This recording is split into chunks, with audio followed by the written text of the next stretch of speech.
it turned into a social affair now. I can have food. Yeah, we didn't have any. Never get them to sit down. I will call the meeting to order. Calling the meeting to order is 7 o'clock.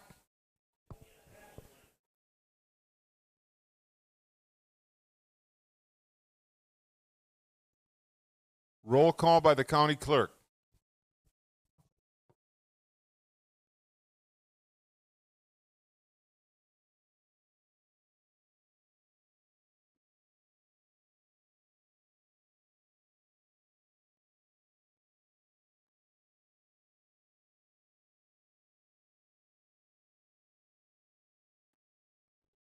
Pledge of allegiance, could you please rise? Mr. Paulson, would you lead us tonight?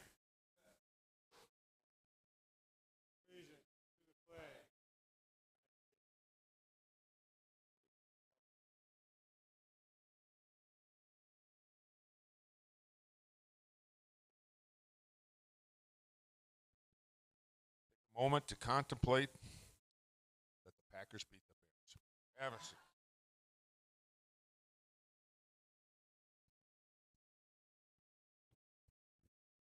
We're in compliance with the open meetings law. We're in compliance, Mr. Chair. Thank you. Thank you, Ben. I will entertain a motion to approve the agenda. So moved by Mr. Jekyll, second by Mr. Backlund.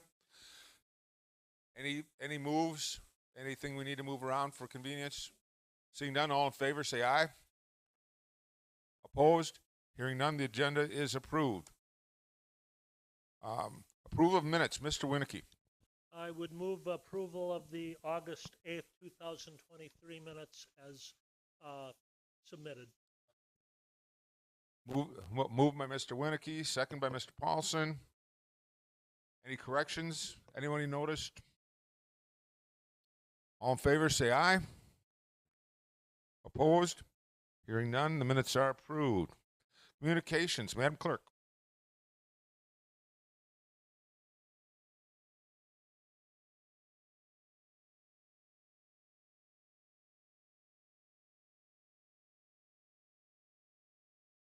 Thank you. Any public comment tonight concerning anything on the agenda? Seeing none, we move on to annual reports. District Attorney. District Attorney Monica Hall.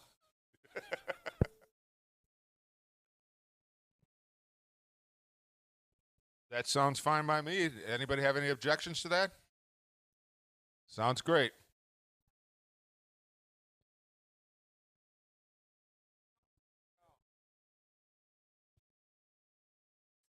Take an opportunity to demonstrate some transformative and collaborative government today. And in an effort, to the mic. In an effort to be efficient and respectful of your time, considering the volume of things on your agenda, we decided that we would present together. We have some overlapping goals and challenges, and while we represent different elected offices, we are both responsive to the needs of the courts in Jefferson County. So we've submitted our annual reports to you in paper form. We are confident that you have read and studied them thoroughly. So rather than go through them again, we thought we would take the opportunity to talk to you a little bit about what we're doing currently and foreshadow for you a little bit about the changes that are upcoming in the court system. So, as the COVID backlog cleared, we saw an increase of cases getting set for jury trials. This meant more subpoenas getting sent out by my office and more jury summonses needing to be set out by the clerk of court's office, making sure that we had the right number of citizens in the jury pools for every month, given the setting of an increased number of trials. This also involved a lot of jury accommodations, including the fact, I don't know if anybody noticed, that both the county building and the county roads are under construction. So it's been a little bit difficult for jurors to get out into the community. And given the limitations on the building entrances and exits, we've been trying to not have jurors tripping over witnesses and attorneys. So the clerk's office has been having a lot more staff having to run out and get food from local communities. am certain that our jurors appreciate that. This has also meant that we've had to have larger jury panels. Like I said, we've had more juries having to go, so we've had to call more citizens in to serve. And the clerk's office has had to anticipate those needs. And I should be clear, some of these are the bigger cases. These are the homicides, the sexual assaults, so they're larger panels even to begin with. This has all been done with limited bathroom space. There are currently 2 open public bathrooms in the courthouse, and those public bathrooms are also used by staff. So I've enjoyed sharing my bathroom space with individuals who are both witnesses and defendants. It's been really fun. And it's been difficult too. We've been having to coordinate rooms. We've had jurors staging, witness staging in the limited hallway space and the limited rooms. As we switch to the new configuration in phase 2, it's going to involve even more coordination with our offices, as once again, we're going to have large jury trials, and the DA's office is going to be clear on the other side of the building and down a floor, 2 floors from the second floor courtrooms. Our staff has been great. They've been getting a lot of notices to park down the street. They've been doing so graciously for the most part. They've been making sure to be conscientious of the fact that the public needs more direct access to the building and trying to allow for those parking spots closer to the building to be available for our public use. Our staff has been taking a lot of questions about where to find things, like the county clerk at the clerk's office. My office has also gotten a lot of questions and redirecting on where people are in the building, and we've been directing people all over town to get them to the correct places because we're in the building and forward-facing. We have, though, been doing a great job of increasing case resolution and getting caught up on that COVID backlog. What that has meant, though, is that there's also an increase in the number of appeals coming through. That's a lot of work for the clerk's office, having to put together court records and get those sent out, and work for my office and writing the briefs that come along with appellate work. Both of our offices have embarked on a journey of getting things from paper into electronic form. We had a lot of limited time employees working on scanning files. That has been a largely successful venture. If you go into the district attorney's office, we have a large empty space in the middle where we used to have stacks, because now we just have computers. We really appreciate the use of those LTEs, because what we used to keep in our basement are some ancient documents, and what we've seen a lot of increases in, and so has the clerk's office, are CCW permit inquiries, pardons, and expunction requests. All these really involve older cases that we used to have to go into the basement, sort through old files to try to find. Now they're all uploaded into my computer system, so from my desk I can look up an old case, see what happened with it, make a determination, and move things along more quickly. The clerk of courts also embarked on a journey of moving their debt collection from CMC, to the state for a different collection system. It was work on their part, but it did mean an increase in collections of bad debt through the clerk's office, so that was a good thing. Both of us are struggling. We have very high qualified employees that work for us. If you can imagine, the work that we do is detail oriented, fast paced, high level, and so retention has been something that we've been really working hard to try to push through during that push from the county. We appreciate that you are all looking at that. We have members of our staff who, remember, are sharing bathrooms with the public, parking far away, dealing with construction noise all day, every day, who are really struggling to just pay their rent and to get their medical bills paid. So as you all are looking at things, please, please, please take a look at retention and make pay and benefits part of that consideration. With that, So one of the things that we're looking forward to in the next year is a change in the court structure. The courts in Jefferson County have decided to go from specialty courts, where 2 judges do criminal case management all day, every day. The other 2 do civil and civil, small claims, family, juvenile. Back to a system where we are having 3 general courts. They'll get a third of almost every case type. And then we'll have an assignment court that will do the juvenile and the RIP and a smattering of other matters. That means for us a change in how we calendar, a change in how we staff. clerks who for their entire employment have only done one particular case type, criminal, family, whatever. Now there's going to be an expectation that they can clerk everything. Whatever the court calendars is what they're going to be doing on a daily basis. So as soon as we were made aware of these changes, we started cross-training and retraining some staff. We're staying ahead of it. We're being forward-thinking. We're going to have to move our case assignments individually and manually from judge to judge. There is no software program that's going to assist us with that because of the way that it's being done. That expectation was that we were going to move to that January 1. We have recently found out that at least phase 1 is now going to start September 15th, so I'm glad we started soon because here we go. For us, those are really, really big changes. Every aspect of how cases flow will be changing January 1. So it's especially important that we focus on having the right people in the right places, retaining our staff, filling our positions. Positions that we used to have 20, 30, 40 applicants in no time. I'm maybe getting 2 applicants every other week and not with the qualifications that we've asked for. So we are struggling to recruit, we're struggling to retain anything, any consideration that you can have on those matters. Anything that we can do information-wise to assist you, we're glad to do. And one last thing, I have a thank you to the county board. The district attorney's office had a attorney that was deployed to the military for a year last year.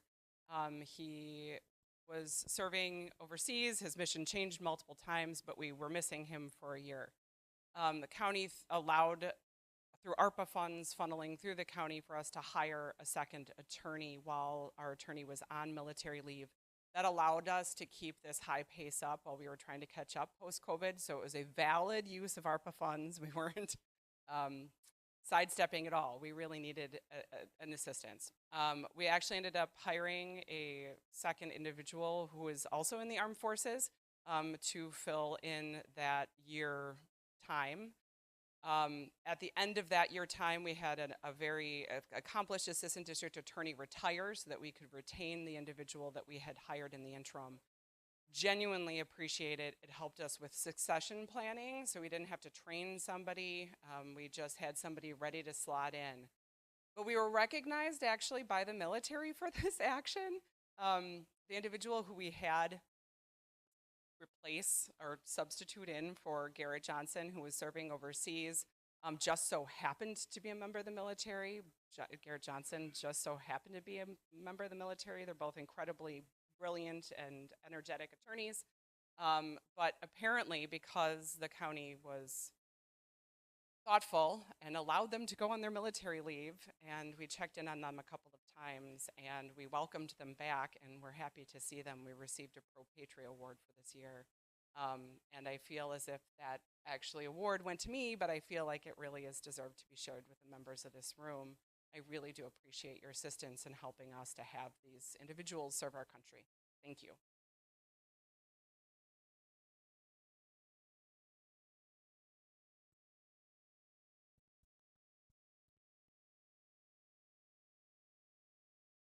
These changes are coming from the judges, so we are responsive to whatever the judges decide. So these changes are coming from the judges. And the reason for the changes, for a long time, our numbers in family and civil were high. The economic factors, probably 2017, 18, had our case levels fairly similar. So the workload balance between the 2 case assignments were relatively equal. We have seen since then a really significant change, and as we dig out of COVID, the dig out is in criminal. Those are where the jury trials are. Those are the cases that we couldn't attend to as well during COVID. Even though we never closed for a day, we held court every day through COVID. That's where we need our focus to be. So having another judge addressing COVID case backlog is important. And we've also done statistically for the last few years, this balances the caseload among the judges much more efficiently.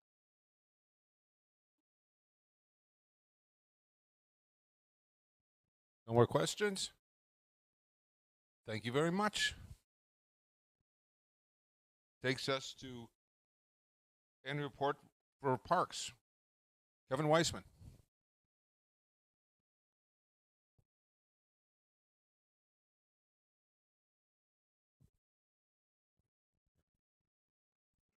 Perfect. Thank you. My name is Kevin Weissman. I am been working for the Parks Department for the past 13 years. Very proud member of our team and proud to be here in front of you guys tonight. Our department is responsible for the management, maintenance, and updates of the county's 22 parks, free bike trails, water trails programming, county snowmobile program, and the county's 140 plus flood mitigation properties. We also work with each of the primary county campuses to complete groundskeeping and landscaping, including the Fair Park, UW Extension, Health and Human Services, Courthouse, Sheriff Annex, shooting range, the many periphery residential buildings and tax foreclosure properties. This past year has been an exceptional year for our department, and a comprehensive list was included in the report that we provided to all of you. Hope you have a chance to read that. I'm not going to get into that tonight to save everybody some time. I wanted to recognize our many park staff for their dedication to what we ask them to do. They put every effort into the detail, from cleaning the restrooms, mowing the grass, to writing grants, and completing the reports that we have to do for those programs. So very dedicated team that I have a very high level of value for and appreciate everything that they do. I also wanted to quickly note the long-term support of our park system by this board has been extremely valuable in building the park system we have. Our park system is new. This board has continued to allow us to reach out, build those resources. That showed strongly in the last couple planning efforts the county's done. People value the work that we're doing. My staff, probably more so, here's that day in and day out when they're in our park system and interfacing with those people using our park. So thank you to the support that this board has given and continues to give. That is what has made us successful. And lastly, just want to close, the door of our department is always open. I hope anybody in this room feels comfortable stopping in. That's with the good, the bad, the ugly, any comments, questions, anything that you have. If you're in the building, we hope that you do stop by and say hello, meet our staff, ask the questions you have. It always helps us kind of fulfill our jobs and fulfill your mission that you see for our county. So, quick as that can make. Sorry, any questions?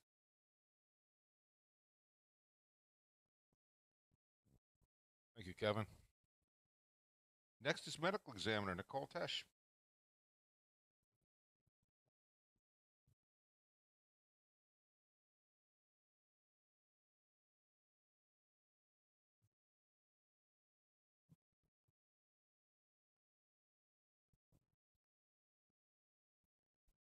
All right, mine is not that short. It was like a hello and goodbye. But we are pretty interested in the death statistics in our counties, so hopefully I'm not too boring. I am not confident that you've read this before I've gotten it to you because my statistics for drug deaths were not in until a couple of weeks ago. So I just signed those death certificates a couple weeks ago and printed this today. So yeah, so that's how you got it today. Everything in here is pretty much the same until you get to the message from the medical examiner on page 5. That's where I put my highlights of 22 and my goals for 23. I've got a lot on there this time. You know, that we have the norm, providing the education to outside agencies and collaborating with any local students and schools and law enforcement, healthcare providers, just to make sure we're all on the same page. So that's ongoing. Providing mutual aid to each county surrounding us, just kind of making sure we're all on the same page as well. But some other highlights that you'll see on page 5 is we began paperless filing in 22. And so we're still using our archaic database, but we did not want to be printing paper and everything. We were just taking up too much space with our cabinets. And so I knew with the new office I wasn't going to have a lot of room for that, so let's just start getting rid of it. So we began paperless filing as well as scanning in the old cases. So I was able to get a 3/4 time, 32-hour investigator that works in the office with me, and Ashley has been absolutely amazing. She's been a great help to me, being able to help with my records requests and other things that come in, office duties as well as investigations. But she's also responsible for scanning in the old cases so that we can decrease our storage needs, so I don't have to bring all that with me. to the new office. Now, most of it's coming, but a good chunk of 50s to 90s is not coming with us. So she's been working diligently on there with that very delicate paper they used to have. So it's been very difficult trying to scan those in, but she's gotten it. Other things that I do on a yearly basis, I'm always participating with the Zero Suicide Team. So that was formed by Human Services, and I hopped in on that in, I think, 2016, and I've been a co-leader since. And so we hold our own event. We try to once a year, if not doing other events such as national nights out around the county, or just kind of piggybacking on the farmers markets and making sure our resources are out there just in random places. So if you see us somewhere random, it's intentional, because people will look at us and say, well, why are you here? This is an odd spot for you to be. Exactly. Because you never know who's going to need our assistance or want a stress ball today or want to pour their heart out to me because they lost their brother to suicide last year. So it doesn't matter when or where we are.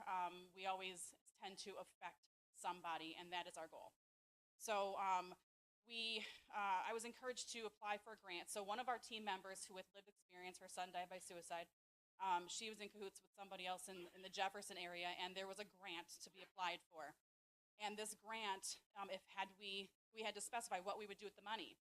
And so we said, well, let's do a car wrap. We ended up not necessarily doing a wrap on a car, but we did a vinyl cling that goes on the back of Jefferson City's SUV. And so it has the mental health awareness ribbon on there, the colors, and the 988 number and our crisis line to Human Services. So we applied for that grant, we got the grant, and we put it on Jefferson PD's vehicle. So they were willing to do that for us. We also participated in another fundraiser as well, just to kind of get some more funds for our team to be able to do things like that. And so that we can buy some swag items, such as people just absolutely love the they have the "You Are Important and Be Here Tomorrow" written on both sides of them, as well as the 988 hotline, just to remind them of where they can call. And we have other interesting swag items that we put out on our tables that people just like to take. And we're getting that word out there that this is the number you can call. So that is my soapbox for the Zero Suicide Team, for the things that we do there. We're looking to recruit more members, so if anybody's interested in participating in our team, we meet the second Tuesday of every month at 8:30 in the morning, but you can also email me for more info, to even be on the email listserv to get our minutes, just to know what we're doing. I'm also, highlight of 22, we were trying to start up the child death review team. I guess I can't really tell you what we're doing this year because a goal for 23 is to start it up. So you'll hear about that next year. Yeah, and so some goals for 23. Start the team up for child death review. I'd be chairing that. Participate in the overdose fatality review team. That's very important. Our drug deaths are on the rise. Our child deaths are on the rise. Our suicides are on the rise. So these teams that we're participating in are very important across our county. I have a grief brochure that we've been working on, just tweaking forever. And finally, we will be working on that and getting that out this year. We are going to be implementing, well, we did, a case database. So for 2023, we wanted a more efficient and more accessible case database. We were using Access. Access is great, and that's what was given to me by Dodge County, and it works fine, and DJ, the Dodge County Medical Examiner, can help me with it, but I'd rather have one that's more accessible. So MIS is awesome, and that's all I have to say about that. And then we're going to continue to scan old case files to minimize our storage needs, and we'll continue to provide that education and hop onto these teams to try to spread prevention and awareness. So statistics, we had a couple more cases this year in 22 than we did in 21. We had 701 cases reported to our office. Doesn't mean that's how many people died, but that's how many we had reported. So there was probably another 200, 300 deaths that weren't reported to us because they're just not required to be. Everything kind of remained the same. Our cremations, our phone investigations, our scene investigations, nothing was too terribly off. We did have an increase in accidental deaths. So accident, to remind you, can be a car crash. It could be an overdose. It could be anything that's not a homicide or intentional suicide or undetermined. So drugs, injuries, crashes, hip fractures. Our suicides remain the same. I really wish I could say that about this year. So like I said, I really was pushing the zero suicide team, and it's because we are on the rise with those numbers in our county and our surrounding counties. So, but last year we saw the same number as the year before. You'll notice it's kind of weird. We do have 7 undetermined deaths. We don't like undetermined because you don't have an answer. But what you need to remember is that we do get child deaths. And when we have young child deaths, such as babies, they're typically undetermined cause and manner because sometimes you just don't know what happened because there's no evidence of it.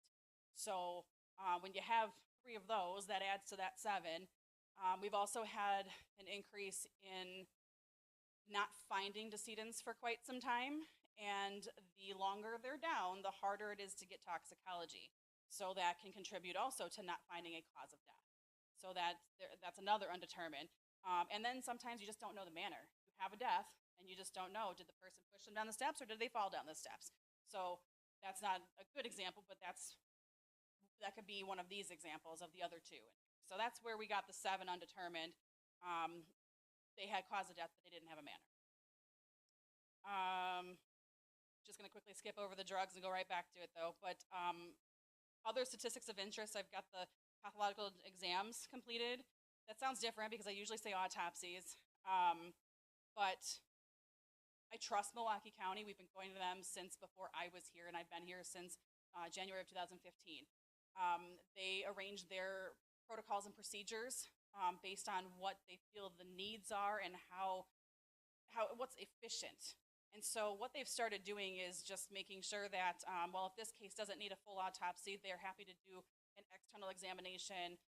And if that is deemed good enough for finding a cause of death with drawing toxicology, they'll do that for us. It all depends on the type of trauma or the type of death that it is, and it's gone over with me first, and I authorize whether or not they will go ahead and do the full or the partial autopsy. So that number 56 from 46 from the prior year, I mean, obviously just our caseload is just going up, and our accidents you saw went up, and so the autopsies and external examinations are going to go up. So that 56 is 51 autopsies and 5 pathological exams. So that could be certain traumatic incidents where we didn't need them to dig any deeper than what they did. So if you have any additional questions about what an external autopsy is, you're welcome to ask me afterwards, but that's really what they're doing is kind of picking and choosing which ones need further investigation, and they stop if they don't. So this year I'm kind of budgeting for a few more than that, and so maybe like 12 externals and 50 autopsies. It just depends on what kind of cases we get in. So, and my cremation permits issued went up because cremation is very popular and it's cheaper. So to go up to the drug deaths, mind you, these are just the most common. I was hemming and hawing over my drug statistics because I said, do I put all of these in here? Do I just mention them? There was just too many to mention. So I'll just give you kind of a rundown of some of the things that were not as common. I'll just kind of tell you what they were. But we had 22 drug-related cases, and out of those 22, there was less than a handful, maybe 2 or 3, that were not just intoxications. They went swimming and they had alcohol and oxy in their system. So that's why I call them drug-related cases, because they're not always just an intoxication. They may be an additional, like an additive to their death. So that gentleman that I just mentioned would have been a drowning. If he went swimming, it was a drowning and also had an intoxication. So they're counted in there as well. But I think all but 3 of them are intoxications. So 18 of them had opiates in there, any type of opiate. Could be oxy, could be hydrocodone, could be heroin, fentanyl, anything, any type of opiate. Only 2 of those 22 involved heroin. So heroin has not been seen prevalently in our county. That's been going down. You can see that. Fentanyl is going up. So 17 of these 22 drug-related cases included fentanyl or any of the fentanyl analogs, and there's a million of them. Sometimes there's 4 different types of fentanyl in their system. Sometimes there's 1 or 2. Cocaine's getting really popular because it's being seen with the fentanyl. So I don't know if they're doing an old school speedball, but like a new age speedball with fentanyl and cocaine rather than heroin and cocaine. But we're seeing that a lot with the fentanyl. And then methamphetamine has made a really big presence this year with having 10 of these 22 drug-related cases involved with that. So, and a lot of times I'm seeing these just mixed. So you could have all of these in one, you can have 2 or 3 of these in one. So I also saw just some interesting facts. So benzodiazepines was pretty popular. I think maybe 7 or 8 of them had some anti-anxiety medications. So your lorazepam, diazepam, those kind of anti-anxiety drugs. Other prescription drugs randomly, you know, like a muscle relaxer or something thrown in there. We saw an LSD. Haven't seen that in a long time, and neither did the pathologist. Matter of fact, the last time they saw one, it was from my office, and that was probably about 6 or 7 years ago. So I like to bring that to Milwaukee County to keep them on their toes. Another thing that we had found is phenibut. There's multiple ways that people pronounce it. I looked it up, and there's 8 ways. Phenibut, phenibut, but it treats anxiety. It's something you can order it online. It is not illegal to order online, but it's illegal for them to manufacture it as a supplement. So you can't buy it as a supplement, but you can find it online. And we had one death that did include phenibut on there, and it's not regulated. So it's just something to note, something to just keep an eye on. I know I did just get a call too from our DTF, our Drug Task Force, asking us about kratom. So I looked back, and I know that we've had about 3 of them in the past. None last year. But we've had 3 kratums over the last few years since I've been here. And so we're trying to keep an eye on the trends of any of these newer drugs. Kratom is not legal here in Wisconsin, but they're trying to get it to be legal. So our DTF is trying to fight against that. I think, if I'm not mistaken, it's legal in Illinois. So people can go down there and get it and bring it up here. And it's doesn't show up as kratom. It shows up as mitragynine in toxicology. So it's this big, long name. And I was like, what is that? And then I realized, oh, that's that supplement that they were taking that's fake weed. So, but like I said, we didn't see any of that last year, but just something to look out for as well. And just keep in mind the other ones that we've found. Like I said, I didn't put them all in the statistics because there's just so many of them. But these are the most common that we've found. And with that, I think that is all that I have. If anybody has any questions, I'm happy to answer them.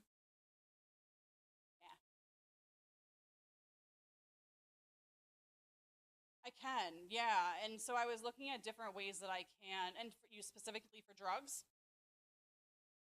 I can.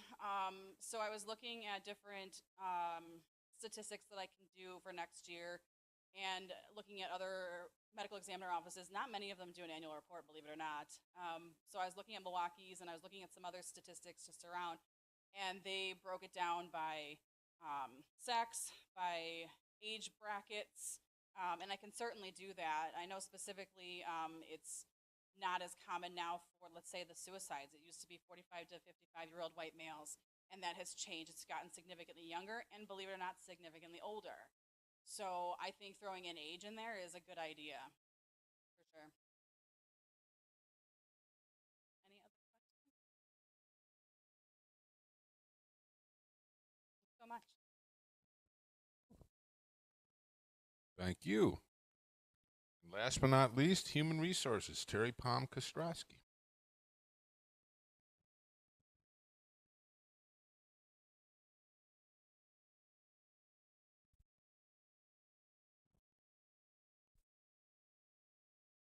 There's only 35 slides on here, so it shouldn't take me too long. I would hand it out to everybody. You should have 3 different packets of information. The first one is this. It's the 2022. It's more of the written report of all the statistics that we've done in human resources back over a year and a half ago. The next one is something that I'm going to be covering in my presentation, and that is a memo that I'm sharing with board supervisors. There's a few more back there for department heads, but it will be sent out to all employees tomorrow. I just wanted to give everybody here kind of a heads up in case you get a call from an employee about what's going on, that you have some idea. So as we go through this, I'm going to have to rely on Ben to hit the next button. So what I'd like to go through is, when I put this together, I focused on our strategic planning, and I used the vision that we currently have proposed for everybody and trying to tie in our goals as it relates to those. So first I wanted to go through the opportunities. I'm going to fly by those very quickly. They're in your packet. You can read those at a later time. I'm also going to be going through then some of the challenges, which is where I'm going to probably spend most of my time, and then I'm going to end up with just some, what I always like to say, my fun stuff that I like to throw into a presentation. So the first goal, training and development, and I think as we go through these, I'm just going to read the title here. It will coincide quite well with what came out of the transparent government, with some of the items that were mentioned in those goals as well. So then you can kind of probably just fly by some of these quickly. Workplace, well, not that fast. Workplace diversity. So training and development, workplace diversity and inclusion training. I'm not going to read everything. The employee well-being and work-life balance. Go through this way. HR technology enhancement, and that goes with our current HR system that we have. We have some modules that we haven't implemented yet, and our goal is we are working on those, is to have most of them anyway up and running by the end of the year. Employee work group engagement. We've already started that on some levels, and if you remember when we were going through the personnel ordinance pre-COVID, we had several work groups involved in that as well, which we're going to try to get started up again. So we actually had 19 employees from various departments, ranging from new employees to employees that are nearing retirement. Supervisor Zarling as well was at those meetings where we're gathering some information to talk about compensation, retention, recruitment strategies, which I'll be getting into in just a little bit. Succession planning, which again, this is probably no surprise. Quarterly, I'm in front of this the board announcing the retirees that we've had, and so that is going to be continuing to be an ongoing goal.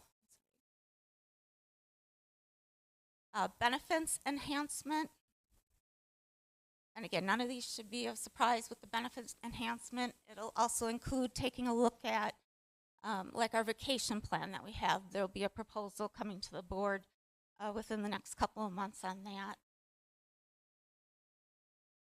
Employer branding, and the goal of this is we have a recruiting and retention specialist that started with us early July, and she has experience in actually doing employer branding as it relates to recruitment, and that's just going to tie in really well with the strategic planning that's going on as well. Liability risk reduction, one of the primary strategies or goals on that is to hire the vacant risk manager, safety officer position that we have. But that is, I think, a priority throughout any county. Employee retention, and that might be the last one.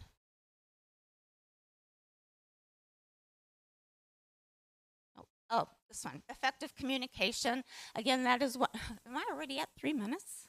Somebody's been back there. Effective communication, that goes to something that we've already started, and the next slide or two will go through just some of the strategies that we've either implemented or are looking at implementing. So I'm going to jump ahead to now kind of the challenges. There are always going to be challenges, and the first one to talk about is our health care. The memo that you have in front of you also talks about,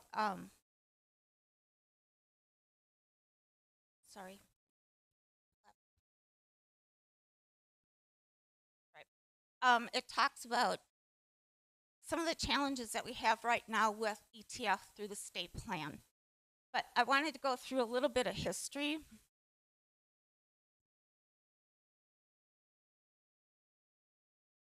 About this time last year, I did a presentation for the board regarding the changes that we had to make. We were with Dean Healthcare. We got our reinsurance or our quotes back for 2024 that were just 25%, 20%, 15% over the next 3 years. So we did make a change, and we went to ETF. One of the downsides in that is that we never get the rates. We got the rates officially today. So that's why the memo is going to be going out.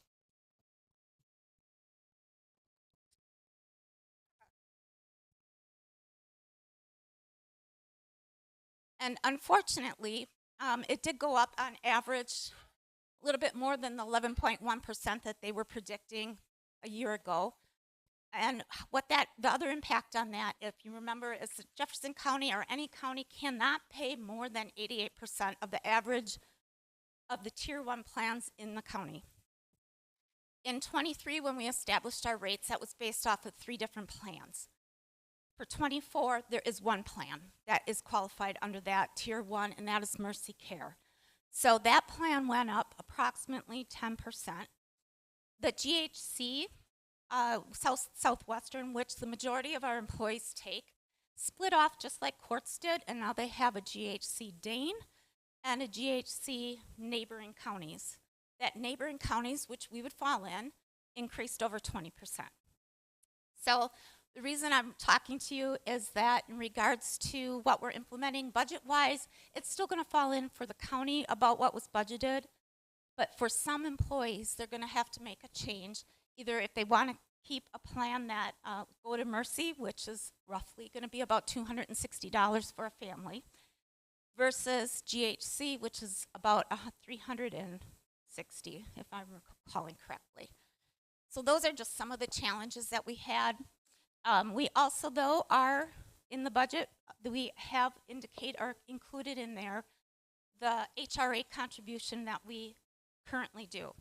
So another change that is uncontrollable is that IRS regs raised what the deductible minimums have to be to have a qualified high deductible health plan.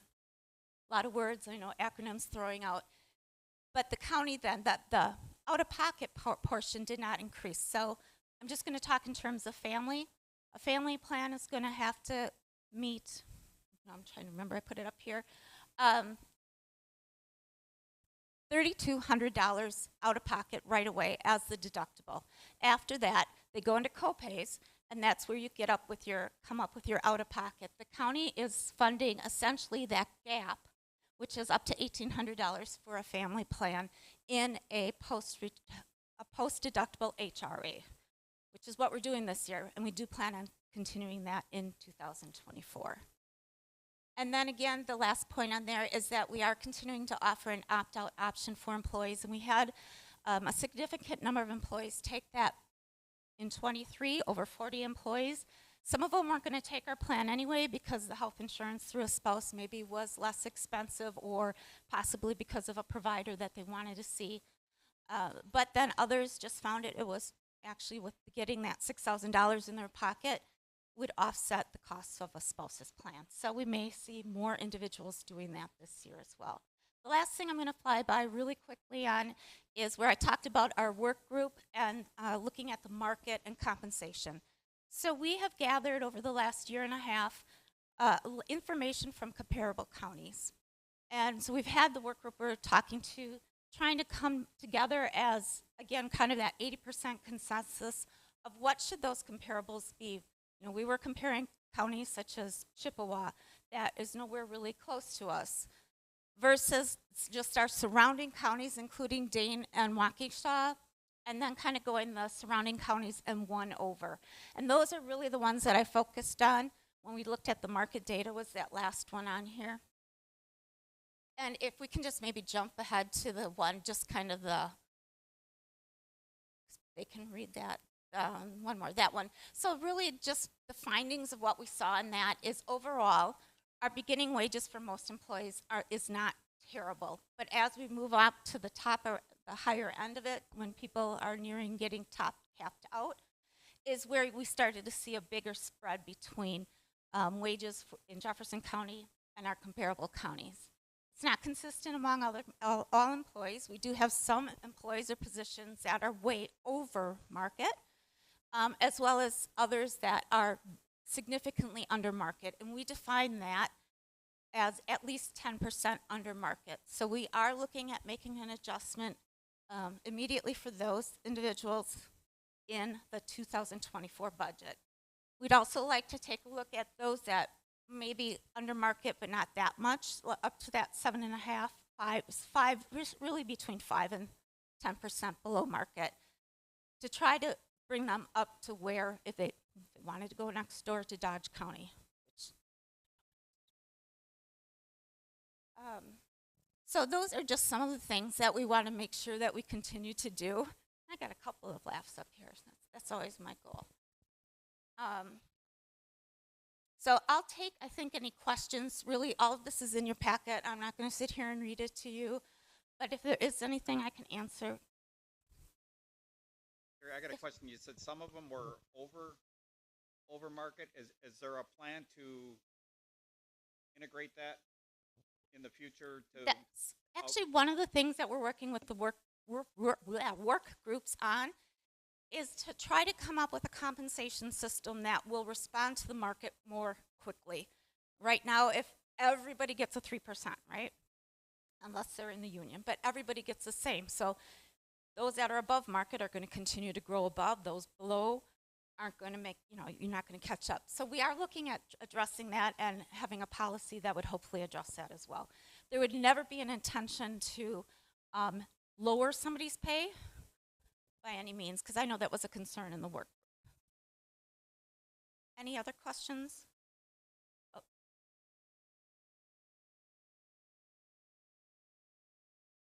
The 88% of which is the maximum, that it is a state mandate through the Employee Trust Fund.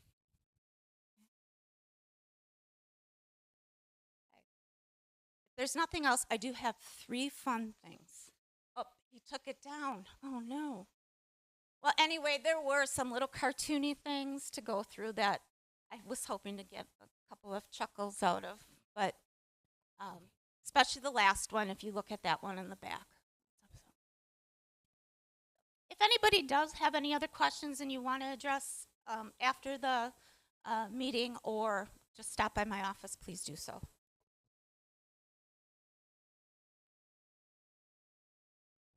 Thank you, Terry.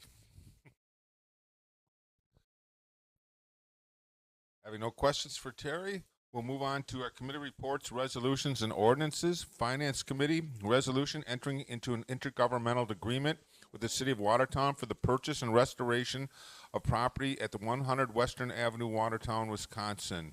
Mr. Jones. Resolution number 2023. Thank you. The City of Watertown has offered to enter an intergovernmental agreement with Jefferson County for the purpose of purchasing a parcel of property located at 100 Western Avenue in Watertown. There currently exists an uninhabitable fire-damaged house on this property caused by a fire on December 8, 2022, which resulted in the death of 3 children.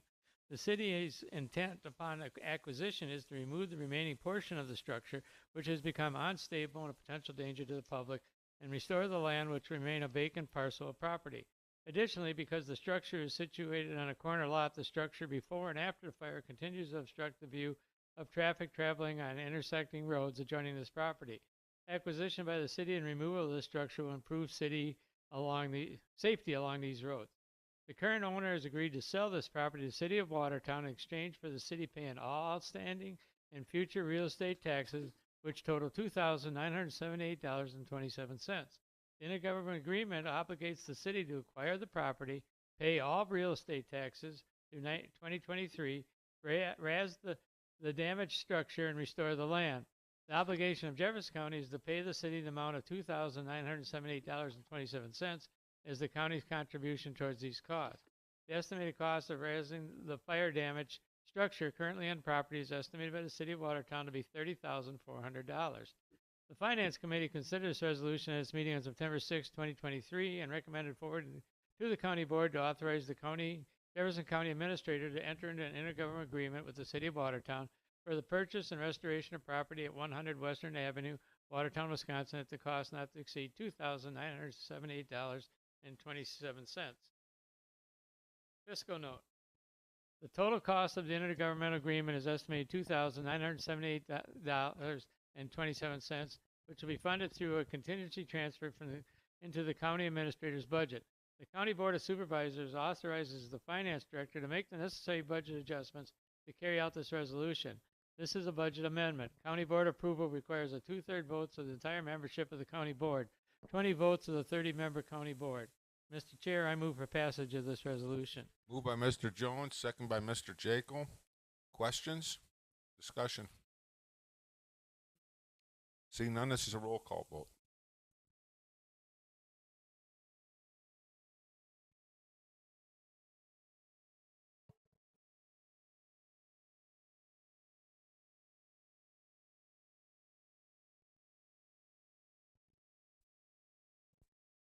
Supervisor Richardson,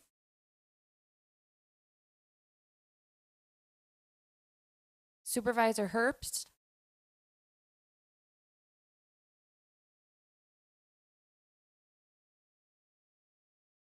Supervisor Paulson,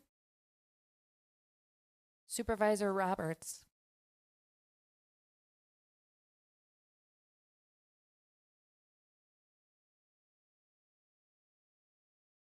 Supervisor Richardson,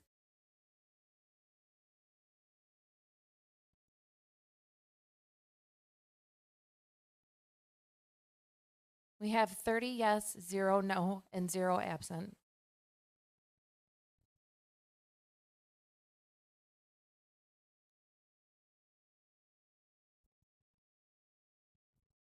Resolution passes.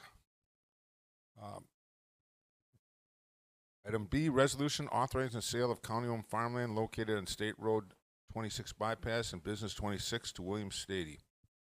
Mr. Jones. Resolution number 2023-28. No, it isn't.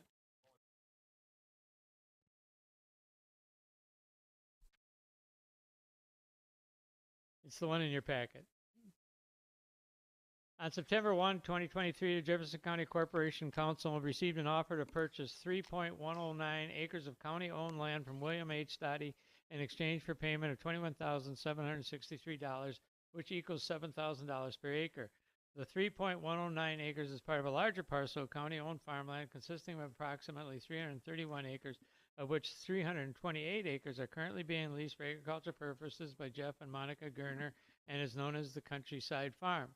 The 3.109 acres, which are subject of Mr. Stoddy's offer to purchase, are not currently being used for agriculture or any other purpose by Jefferson County and are separated from the county land by Highway 26.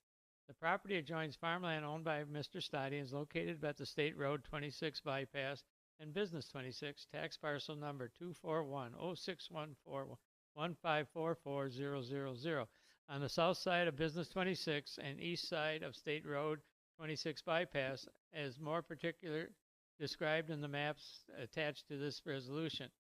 The Jefferson County Finance Committee reconsidered the offer to purchase by Mr. Stoddy on September 6, 2023, and recommended 4-1 to forward this resolution to the Jefferson County Board of Supervisors to accept this offer and sell 3.109 acres of county-owned land to Mr. Stoddy in exchange for payment of $21,763. Fiscal note, the amount offered for purchase of this property, $21,763, has been determined by the Jefferson County Finance Committee as being equal to or greater than fair market value for land used for agricultural purposes. The proceeds from the sale of this land shall be deposited into the Capital Projects Fund. Mr. Chair, I move for passage of this resolution. Motion by Mr. Jones, second by Mr. Jekyll. Questions, discussion?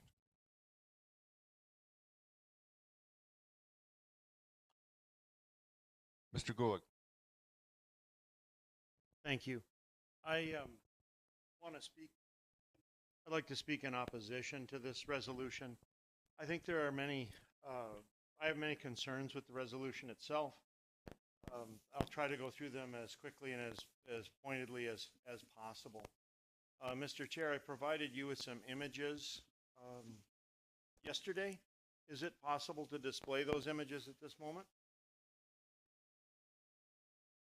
Images that I've asked be displayed speak to the text of the resolution in the executive summary, where it says that 3.109 acres are not currently being used for agriculture or for any other purpose.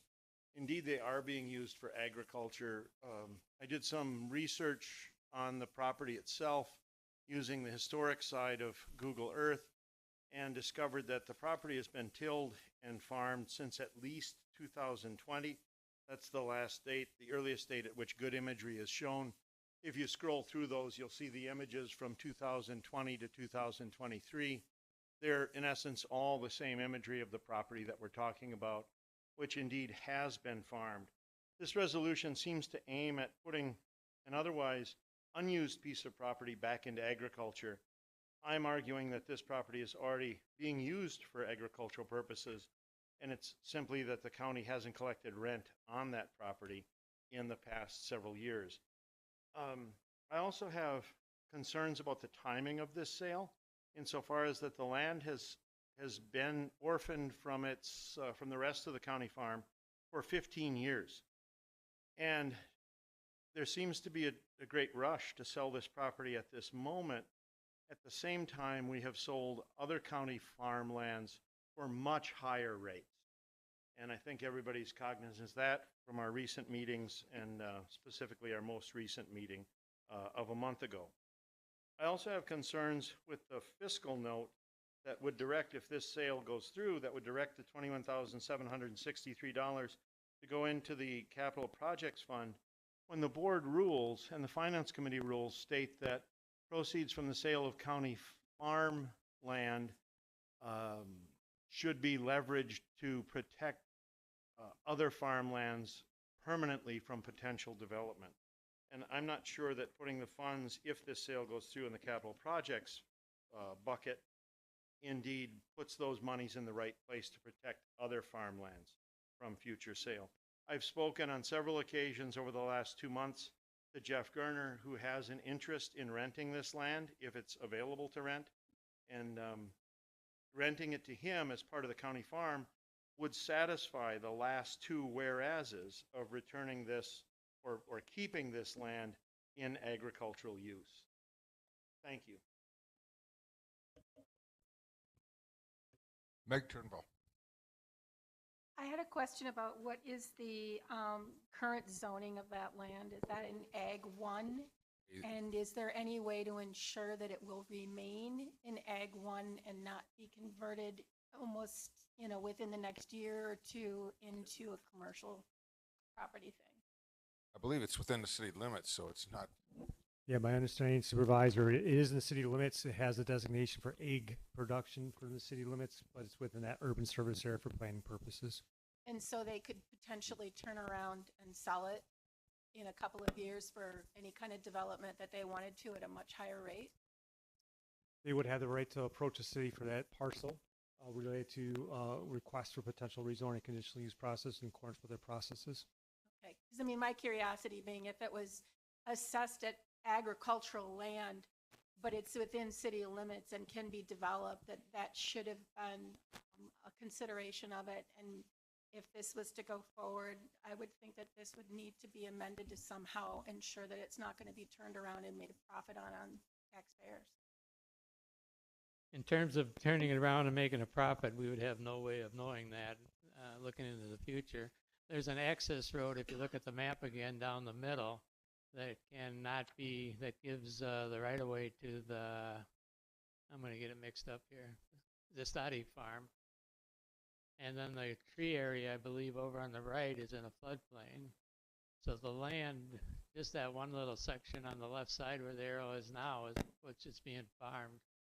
So that's one of the reasons we felt it was a fair price, that it would be, which only leaves about an acre that would be billable on.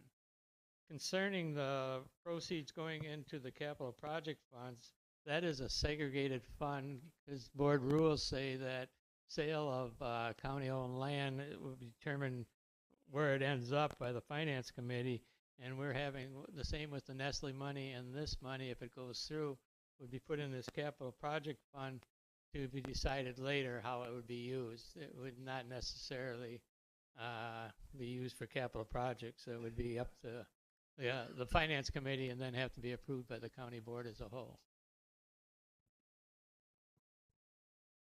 Supervisor Lund. Thank you, Mr. Chair. Do we know who has been farming that land? That was going to be my question, too. There have been inquiries as to that land being farmed. The current lessees of the countryside farm, Gerners, indicate that they are not farming that parcel. Mr. Stadi has also indicated that he is not farming that parcel. So we don't know who is. We've got 2 denials, and we've got an acre or so of alfalfa that's being cut. So you can do the math on that one and try to figure it out, but that's what we have officially. Other questions? Any other questions? questions? Ms. Good.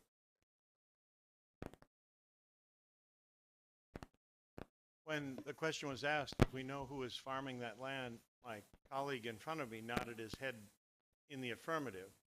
I would like to hear from him if that's proper. Thank you. I would take it that's Mr. Jekyll you're speaking of?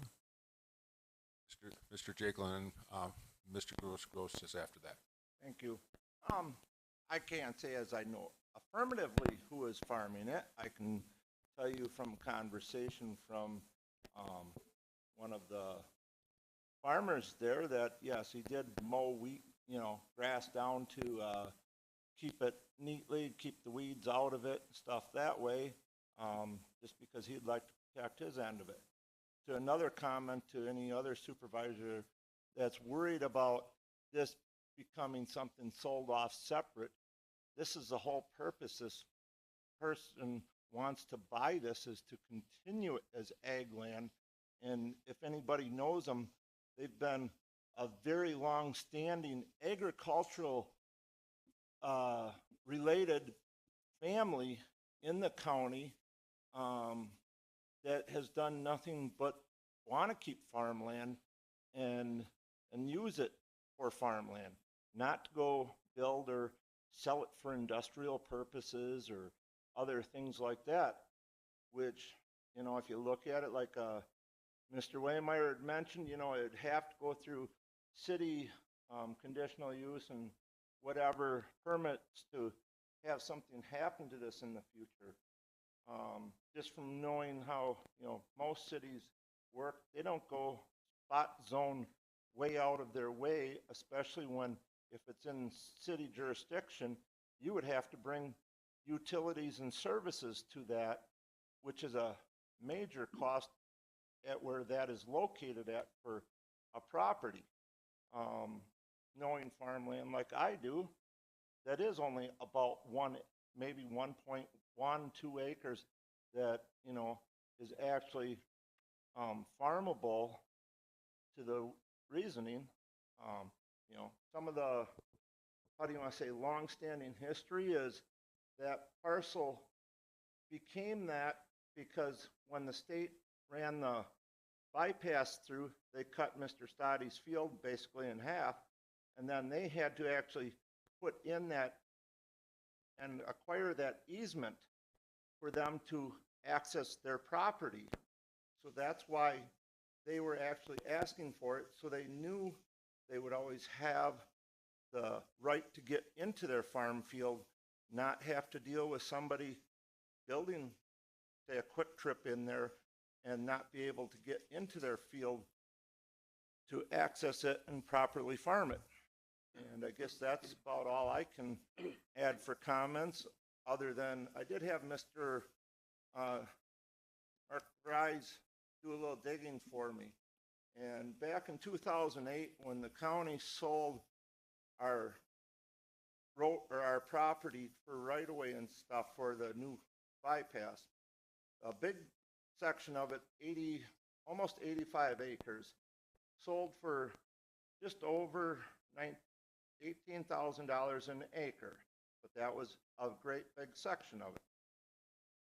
In the next portion of the resolution, it said the Department of Transportation would also like to acquire two remnant acres, or two remnants, totaling about 3 acres for a total of $13,340 at that time, which would have been $4,400 an acre, which at this time, if you figure that out, even with the original offer, they were pushing over $2,000 more an acre offered for a remnant parcel, which some might say is low, but actually for the overall use, I think it's a very fair price, because there isn't 3 acres of usable farmland. It's a little over 1. So I think they did more than a fair offer to the county for this property. And I would, like to say I could bet, on my knowing of the family and stuff, they would definitely keep it into farmland. Thank you. Mr. Gross, you had a question? Yeah, I'm just surprised that, garbage land and whatever is going to, in a lot of locations in this county is going for, $10,000 an acre, and you always usually pay more for adjacent property, just, from being another little farmland owner within the county. Any other questions? Go back, Supervisor Martin, and then we'll have. Okay. It seems to me, if I'm correct, this was brought up, this proposal was discussed twice at the Finance Committee and also at the Land and Water Conservation Committee.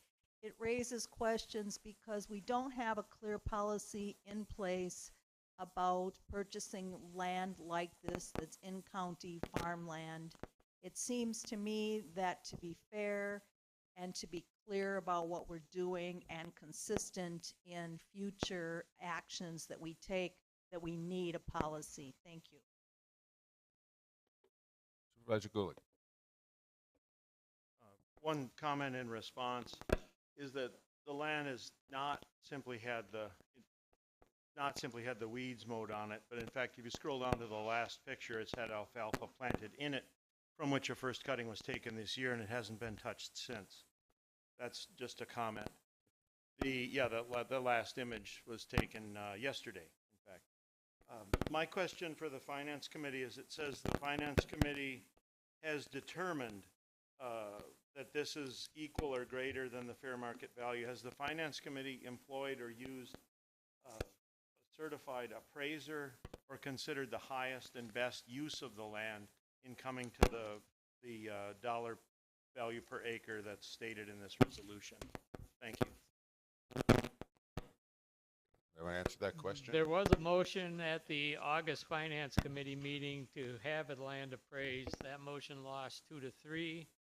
The committee went to agree with this sale price, felt that the offer was fair based on similar sales, researched by zoning and land information. That gave us information that the similar sales this matched up with. And that's about it, I guess, in terms of answering your question. Any other questions, discussion? Mr. Christensen. Thank you, Mr. Chair. I wasn't really planning on commenting because I'd already made my comments at the Finance Committee meeting where I voted in opposition to this sale. And it was because, and I'll explain it here, partly because Mr. Jekyll, I think, was referring to me. So I thought I'd clarify this. So one of my objections is about the situation that would occur if it were sold as farmland, and then later Mr. Stoddy, and the Stoddy that came to the meetings was Peter Stoddy. It's possible that that could be very attractive for sale, and you can't resist. It's hard to resist a good offer of money, especially if you're in farming where you could use that money for capital expenses and so on. And in addition, it could be that Mr. Stoddy could add some of his adjacent land to that acre or so that's possibly in the range of being buildable, and then have a more attractive site for development. I wouldn't blame him for doing that. He has said in the meeting that he intends to keep farming that and using it for ag purposes, take down the tree line and convert that all over to his uses. The concern that I have is if a few years down the road he changes his mind, which is his prerogative. It could cause hard feelings if he sells that for multiple times of what he paid for it, with residents wondering why the county didn't capture a higher price when it had an opportunity, when we have heard that there isn't a particular need for the county to sell it. So those are my main concerns, just the future hard feelings of county residents. That's a potential. Other than that, I don't have an objection if it were sold for this amount and were kept in as as ag land. That would be fine with me. Thank you. Ms. Turnbull Heights. I don't know if this is something that Blair Ward would have to respond to. Is there a possibility of adding any kind of contingency to the sale of the land that holds it in agriculture for a period of time to prevent that kind of a turnaround sale? There could be a negotiated contract for sale that would include that provision, or there could be a deed restriction saying the same thing.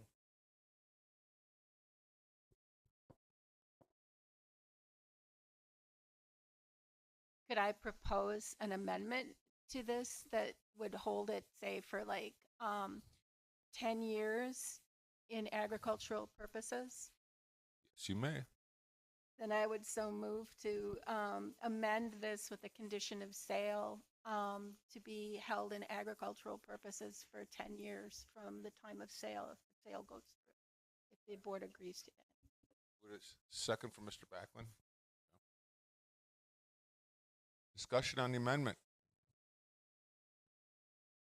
Mr. Jones. That suggestion was made at the Finance Committee meeting last week, and the feeling of the committee was if we're selling the land to the buyer, that then it's their land with the right to do with what they want. So just making that comment from the committee. Mr. Zarling. I guess I have two things. The first is I'm curious as what's relevant about 10 years. Why not 50? Why not 100? Why not 3? 10 feels it's just a number. Secondly, I guess if the fear is that there's leaving money on the table for selling this parcel, maybe we should be talking about listing it for sale. If that's the idea here. So I think I'm not against a deed restriction. If the fear is to have this turn into another use, I get that. There's lots of property that's sold with, contractual deed restrictions. I'm not sure what 10 years should necessarily mean. What relevance does that have, I guess? You're asking me to my thought is that that's a time period far enough along where there might be development pressures in there that would encourage somebody to sell. But if you've gone through the purchase and you say you're going to do agriculture now, to me that's a reasonable amount of time to get the value out of it, and we can have that distance from the county sale. Okay. And so the distance, I get that. So in terms of even if purely optics, let's just say, okay. So that said, I guess then if it's, sorry for maybe not knowing all the details here, but Stoddy owns the land to the south with the access with the easement going to it, correct? The purchasing party owns the adjoining abutting property. So, if we're going to talk about a deed restriction, why not tie those two together? Would be a thought. So forget about a timeline, just in perpetuity. That as that main parcel of ag to the south goes, so does this 3 acres, including its wetland, etc. So in other words, if you're gonna rezone, make a change, you got to do the whole thing. Can't just do the sliver.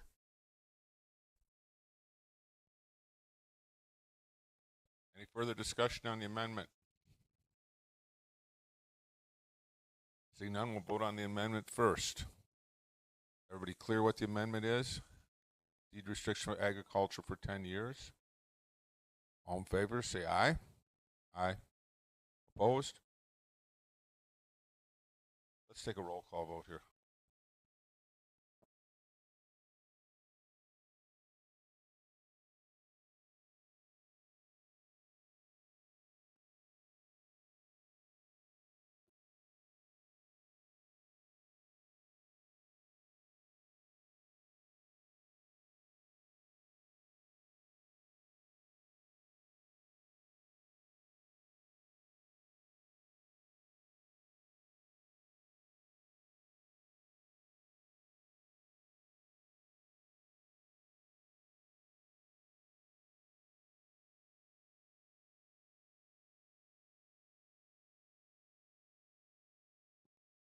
Use your tablet.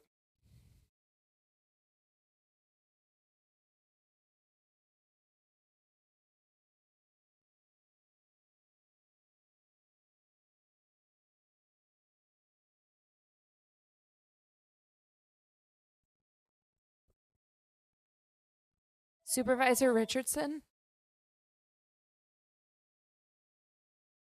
Yes. thank you. Supervisor Herbst, Yes. Supervisor Paulson,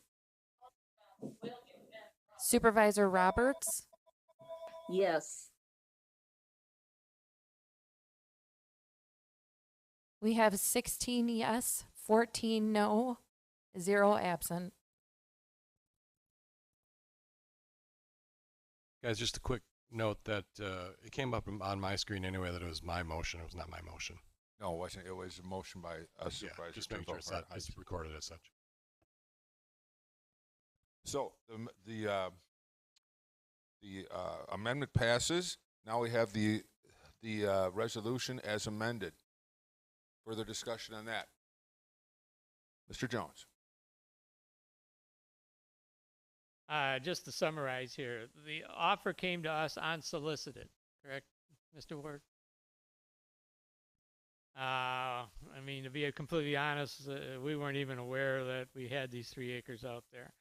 3 acres that weren't being used. We felt it was a fair price. It was going to stay in farming, put the land back on the tax roll, and that's why we voted to accept the offer. Thank you. Mr. Brogler. With this amendment changing the resolution, does that mean we need to get the potential owner involved in this? Yes, we would. We'd have to counteroffer, yeah. So we'd be looking at it. That's what Attorney Ward and I were just discussing. This would actually be not accepting the offer. You'd be instructing us to create a counter offer to the person requested by the property. If he so accepts that counter offer, then you give us the authorization to move forward with the sale. If you vote to sell. Any other discussion? Any other discussion? So we have the amended resolution on the floor. All in favor, say aye. Aye. Opposed? Aye.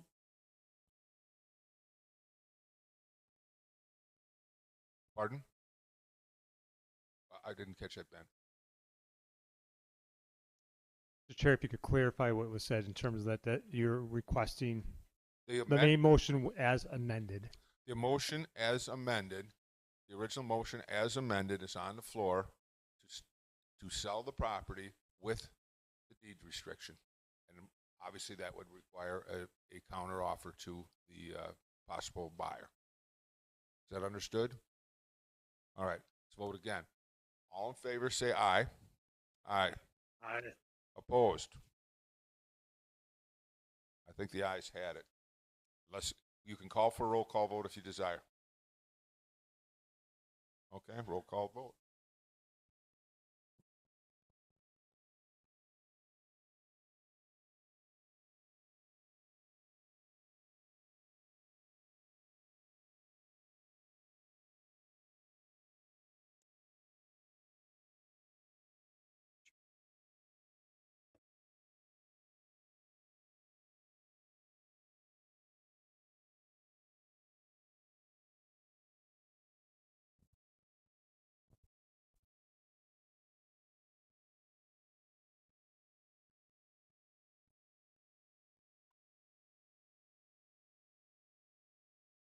Supervisor Richardson, Yes.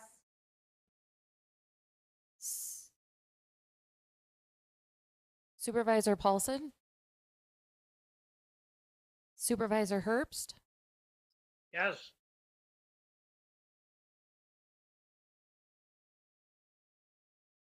Supervisor Roberts, Yes.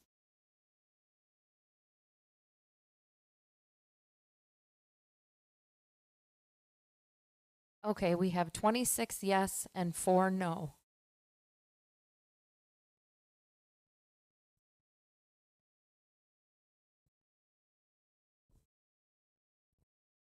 The resolution as amended passes 26-4. Okay, moves us on to item 11, Human Resources Committee. Supervisor Brogler. Resolution number 2023-29, ratifying the 2023-2025 collective bargaining agreement with the Jefferson County Department Sheriff's Association. The Jefferson County's Department Sheriff's Association and the Jefferson County commenced negotiations for a successive collective agreement due to the expiration of the existing agreement on December 31st, 2022. Through the collective bargaining process, the parties have reached a tentative agreement extending the collective bargaining agreement through 2025 with substantive amendments summarized below. The Human Resource Committee reviewed and approved these proposed amendments in concept at its June 1st, 2023 meeting, and has been continually updated throughout negotiations.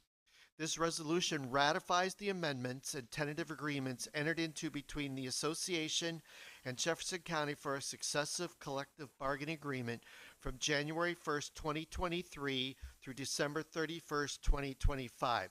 This is the cream-colored amendment that was put on. Fiscal note, the total increase in wages, WRS and FICA, is $591,460 for 2023, increasing by an additional $309,413 for 2024, and increasing by an additional $231,400.31 for 2025, exclusive of WRS, for a total cost increase of $2,624,607 over 3 years as shown below. A 3.25 increase in wages, extra steps, WRS and FICA of $316,005 has been included in the 2023 budget. Additional changes over what was budgeted equate to a difference of $275,455. This amount will be allocated from Jefferson County's contingency fund. The 2024 and 2025 costs will be included in the 2024 and 2025 budgets. This resolution amends the Sheriff's Office 2023 adopted budget. The County Board of Supervisors authorizes the County Finance Director to make the necessary budget adjustments to enact this resolution. The County Board approval requires a 2/3 vote of the entire membership of the County Board, 20 of the 30-member County Board. I move for passage. Moved by Ms. Braga. Where's a second? Mr. Draino. Questions, discussion? Seeing none, roll call vote.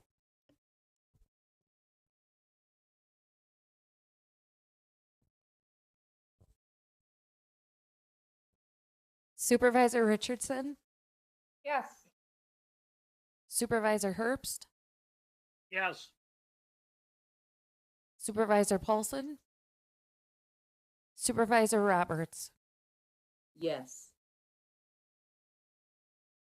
We have 30 yes, 0 no, 0 absent.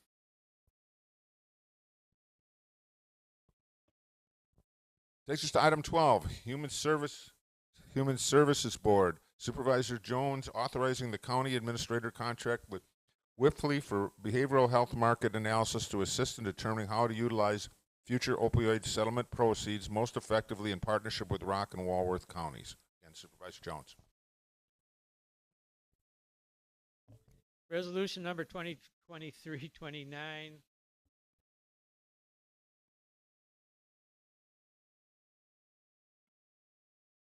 Thank you.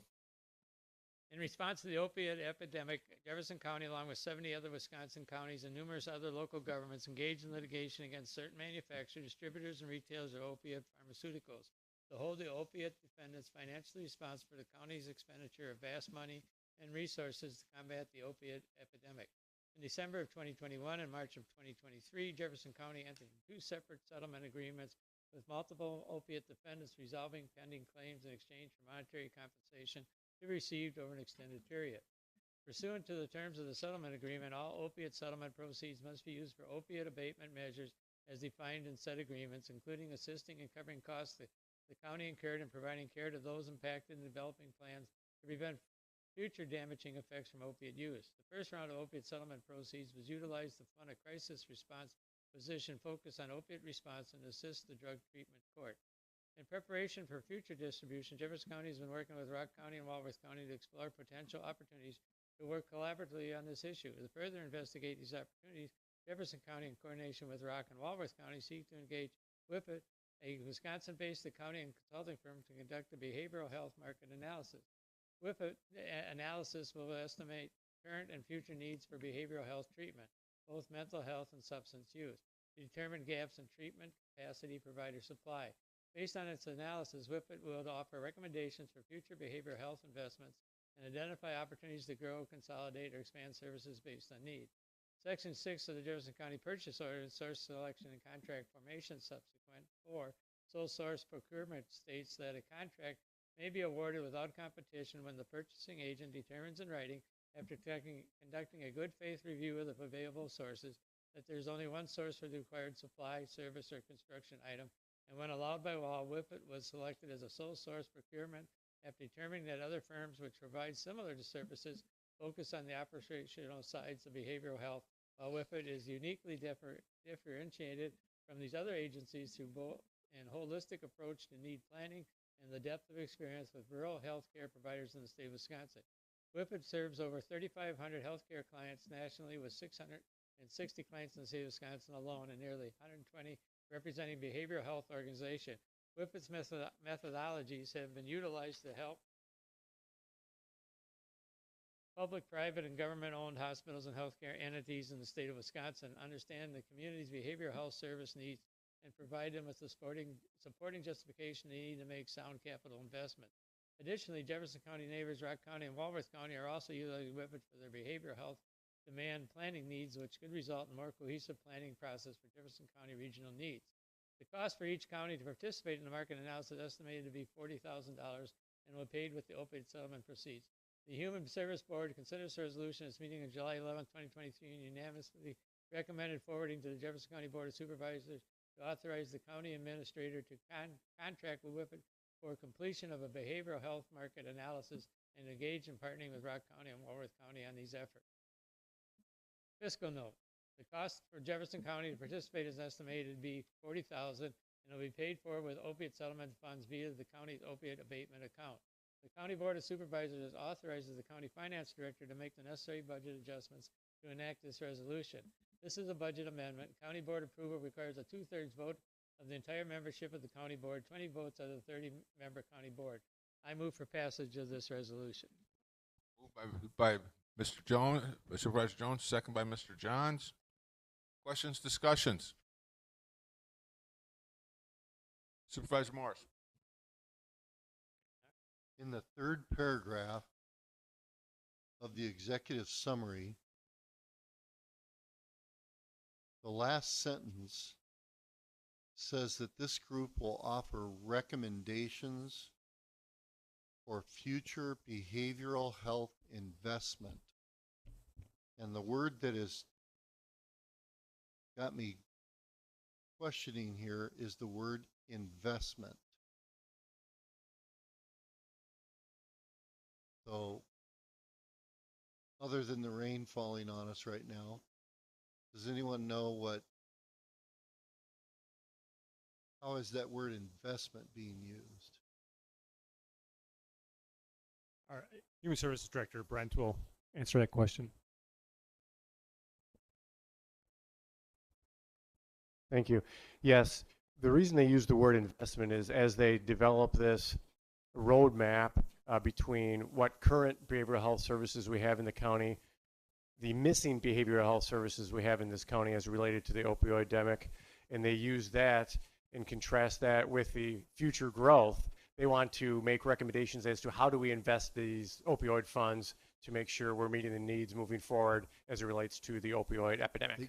I think you mean use, because invest sounds like something you do with a bank or securities or. So do you mean how to use the money, or do you mean how to invest it? Ultimately, it would be how to utilize that money moving forward. Yes, right. Correct. That's what I'm asking to clarify. Other questions, discussion? Seeing none, this requires a roll call vote.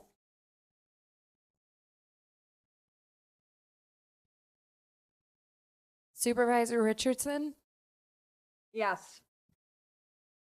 Supervisor Herbst, Yes. Supervisor Paulson, Supervisor Roberts. Yes.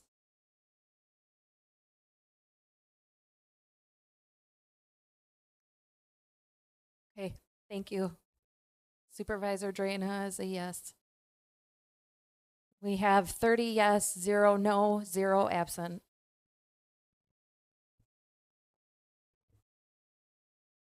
Thank you. We'll move on to Parks Committee.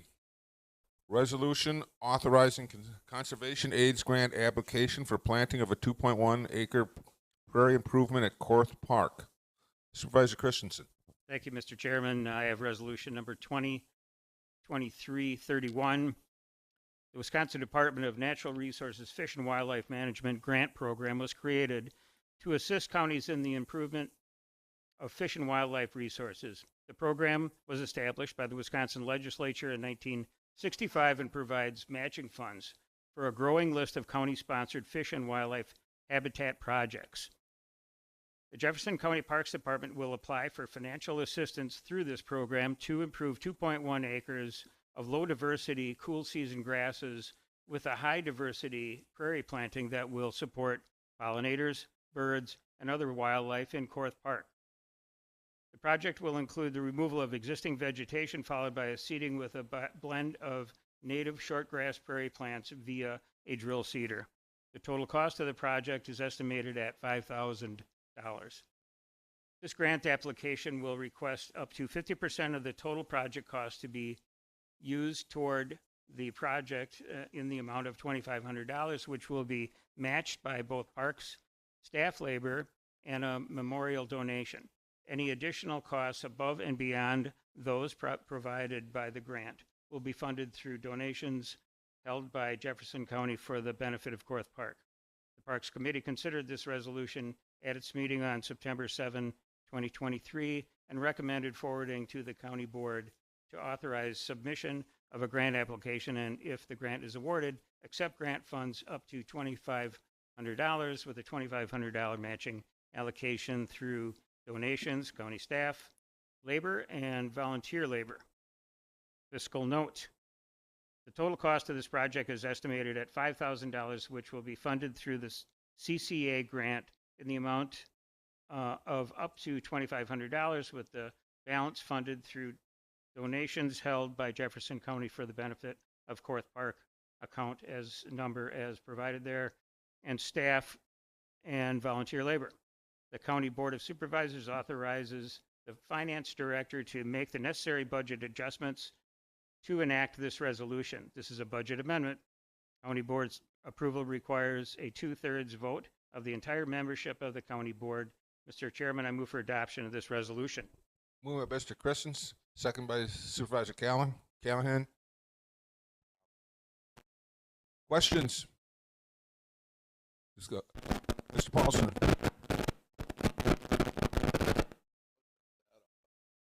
What's the cost of the seed? What's the seed cost? Could you answer that for us, Kevin? Okay, thank you. Any other questions? Discussion? Seeing none, this is a roll call vote. Supervisor Richardson, Yes. Supervisor Herbst, Yes. Supervisor Drana, Supervisor Paulson, Supervisor Roberts. Yes. We have 30 yes, 0 no, 0 absent.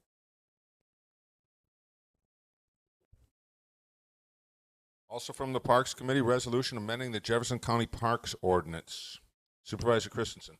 Thank you, Mr. Chairman. I have resolution number 2023-32. The Jefferson County Parks Department recognizes the need to have consistent hours of operation for Jefferson County parks and trails. The Jefferson County Parks Department also recognizes the need to respect the privacy and safety of park users and adjoining property owners, and wishes to do so by setting year-round and uniform park access hours. This amendment to the Jefferson County Parks Ordinance changes park and trail closed hours from 1/2 hour after sunset until 1/2 hour before sunrise to 10 p.m. until 5 a.m., with the exception of Rock River County Park, Cappy's Landing, Highway 16 Wayside County Park, and Burnt Village County Park, which allow access to the boat launches during closed hours for egress purposes. Parks Committee considered this amendment at its meeting on September 7, 2023, and recommended forwarding to the County Board for approval. Fiscal note: there is no fiscal impact to this amendment to the Jefferson County Parks Ordinance. I move for adoption of this resolution. Moved by Mr. Christensen, second by Mr. Supervisor Johns. Questions? Mr. Lund. Thank you, Mr. Chair. Are there any costs to signage changes at the parks? Did you catch that, Kevin? Is there any cost to the signage changes at the parks for this?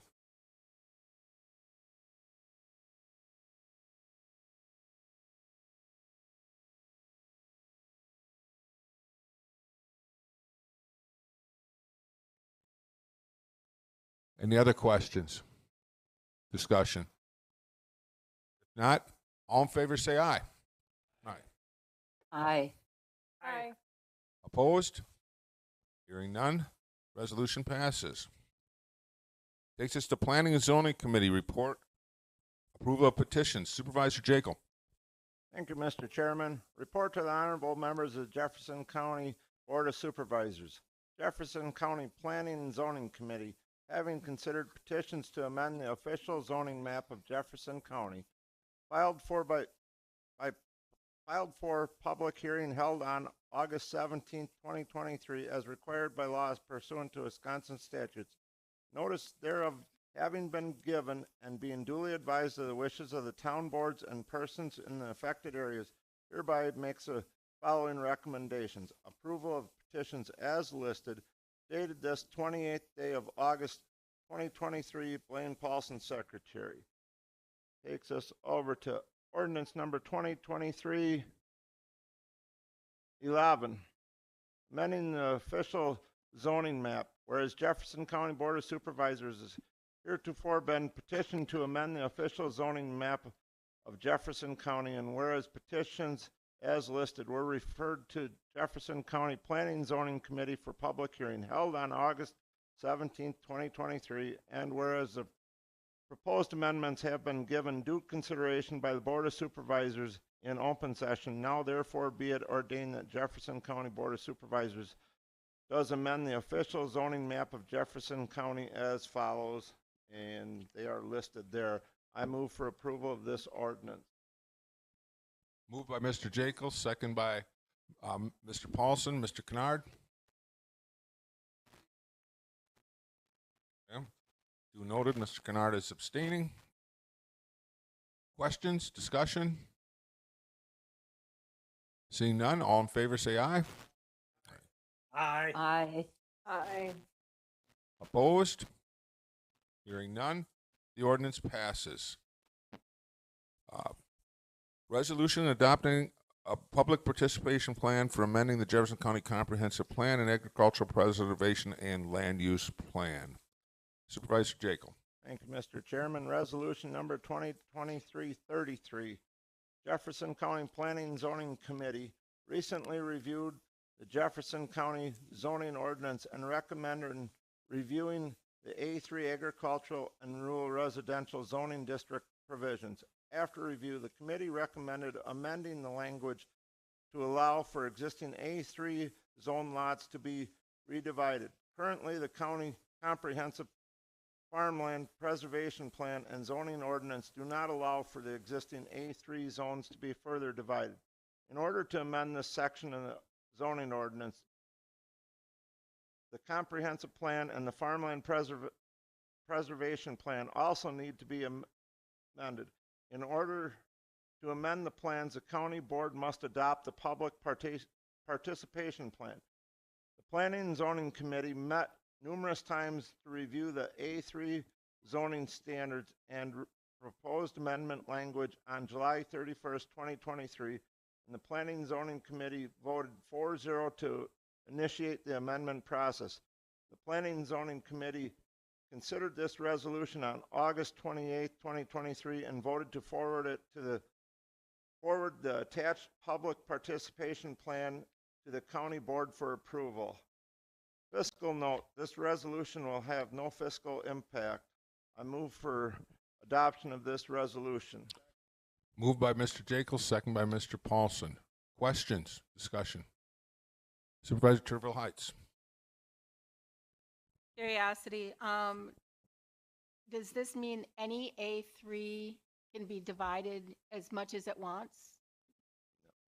No. If not, shouldn't it say that? That is in the zoning ordinance. It's not in the public participation plan. Okay, let's describe it. If it's describing that in that manner, is that going to confuse the public? It confused me.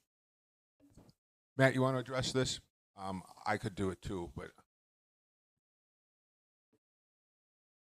yeah, so tonight's action is just to start or initiate the review and amendment process to the county's comprehensive plan and farm and preservation plan. So this action here tonight will not actually amend any of those plans or the zoning ordinance. It's just to initiate the process. Ultimately, the attached memo just describes how the committee is going to solicit feedback on the proposed amendment language. To answer your specific question on it, no, it's not for all A3 lots. The proposed language that the committee and the towns have been reviewing is just for pre-2000 A3 zone lots. And you can't divide them infinitely because there's always going to be a restriction, whether it's lot size or some other minimum standard that'll prohibit it from being divided any further. to further explain that, there's some large A3 lots, particularly on the eastern side of the county, and our thought was that we would allow those to be divided up to two more parcels, but they'd still have to go through the same process that any other A3 zone has to go through. And the theory behind this is it keeps us from dividing more virgin farmland. This is already an A3. Basically, it's people with big lawns. And that it also allows for clustering at that point. So that's the theory behind this anyway. So we'll see what the public desires. Other questions? Discussion?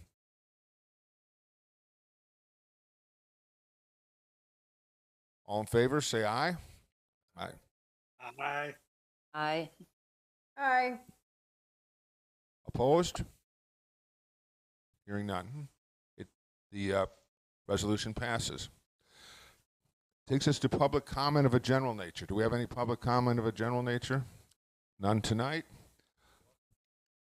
Oh, Mr. Smith. Thank you, Mr. Chairman. I just wanted to make a comment about us selling those 3 acres of farmland. I would like to see part of the process having it go up for public auction for us to determine just some price that somebody gave us and accepted without giving other people the time or the ability to make an offer and a higher price. I think we're not doing our due diligence. Thank you. Public comment? Does that need his hand up? 2 quick announcements. This week we have the Clean Sweep event, which is the recycling event for hazardous chemicals. The cost is just $10 for households. For businesses, the pricing goes by weight.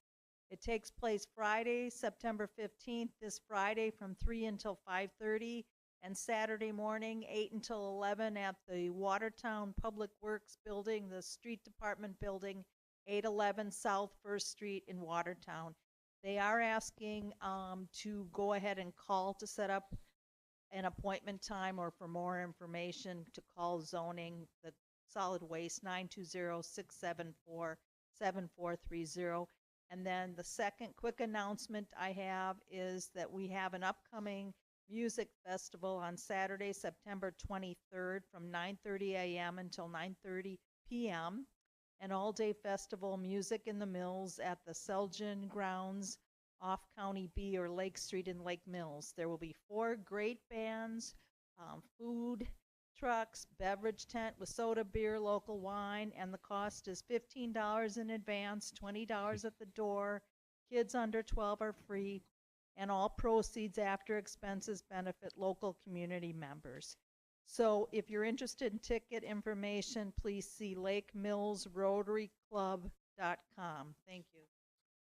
Thank you, Supervisor Martin. I want to say I appreciate that clean sweep, particularly for the chemicals. When I cleaned out my father's house last year after he passed away, there was a big box in the garage just labeled poison, and it was great to take it up there.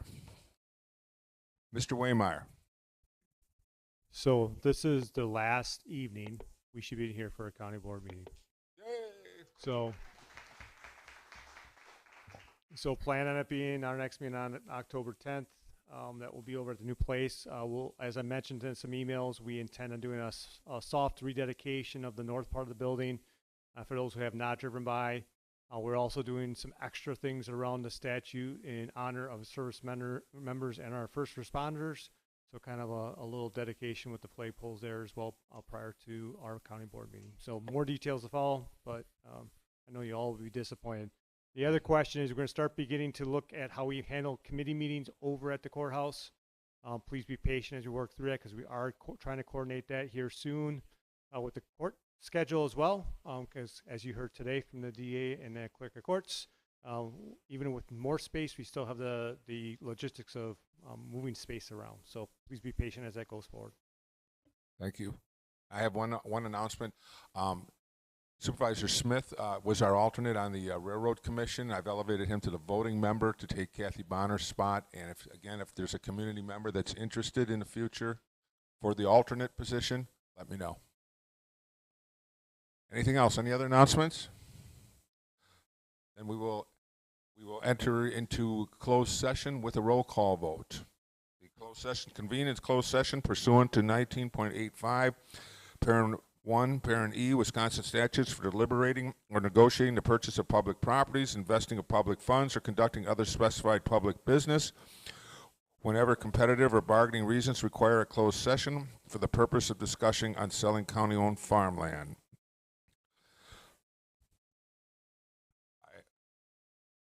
Could I have a motion to that effect to go into closed session? So moved by Mr. Brogler, and I didn't see the hand went up. Mr. Paulson, second. This is a roll call vote. What do you want to go out? Supervisor Richardson? Yes. Supervisor Herbst? Yes. Supervisor Drana? Supervisor Backlund? Supervisor Backlund? Supervisor Paulson? Supervisor Roberts? Yes.